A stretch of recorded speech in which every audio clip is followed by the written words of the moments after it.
میرمن نغمه وایي طالبان ټول زما مینوال دي. پښتون ټایم چینل کې مو په سلامونو هرکلی کوم. ویډیو تر پای وګورئ او پښتون ټایم چینل د سره ضرور سبسکرایب کړئ.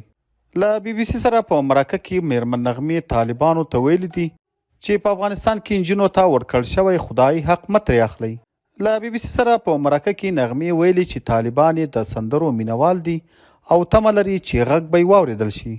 د افغانستان وتلې سندرغاړې میرمن نغمې له طالبانو غوښتنه کړې ده چې نجونې ښوونځیو ته پرېږدي او د خدای لخوا ورکړل شوی حق دې ترې نه اخیستل کیږي.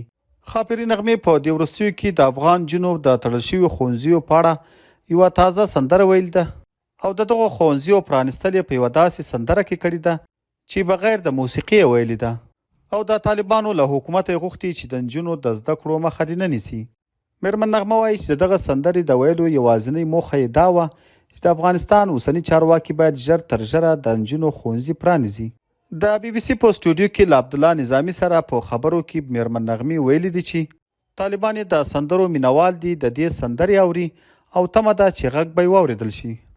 هغه زیاتوي چې دا حقیقت لري چې ټول طالبان زما سندرې اوري، زما علاقمندان دي، زما مینوال دي او موسیقي داسې یو شی دی چې هره یوه ټولنه ورته ضرورت لري. همداسې هر انسان هر زړه ورته ضرورت لري او دوی هم زما د سندرو مینوال دي. د دوی په ترانو کې دا اوس زه وینم چې ټول زما ترنم ده. نو که دوی سندرې نه اوري نو دا طرزونه یې څنګه زده کړي؟ هغه وایي د نجونو د زده کړو د دوام لپاره به د خپل هنر له لارې کمپاین ته دوام ورکړي.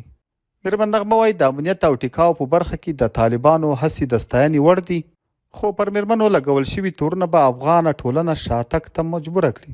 میرمن نغمې دا سندره په داسې مهال ویلې ده چې په افغانستان کې طالبانو د شپږم پورته د نجونو ښوونځي کابو له 600 ورځو را په دې خوا تړلي دي. دوستانو دا و د میرمن نغمې تازه غوښتنه چې له طالبانو څخه د افغان نجونو د ښوونځیو د پرانیستلو په اړه کړې ده. تاسو یې په اړه څه نظر لرئ؟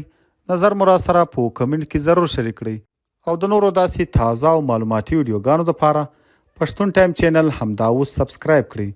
تر بلې ویډیو مو په لوی او بخښونکي رب سپارم. د لوی الله په امان.